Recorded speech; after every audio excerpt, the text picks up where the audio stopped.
20 বছরের পরে আমরা কেমন যেন হঠাৎ করেই বড় হয়ে যাই।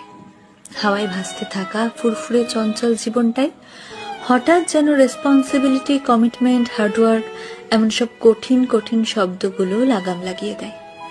জীবনে ঠিক কি করতে চাইছি এটা বুঝতে বুঝতেই শখের বাক্সে তালা মেরে হাতে তুলে নিতে হয় দায়িত্ববোধের চাবি।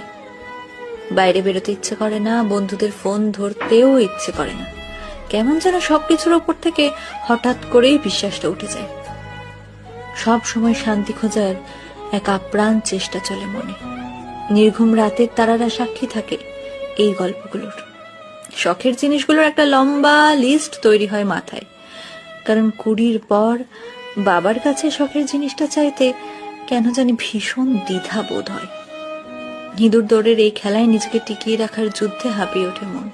ছোটবেলায় বড় হতে চাইতাম, এখন বড় হয়ে গিয়েও মনটা কেমন যেন সেই ছোট্ট আমিটাকে খুঁজে বেড়ায়। 20 পর আমরা আসলেই বড় হয়ে যাই।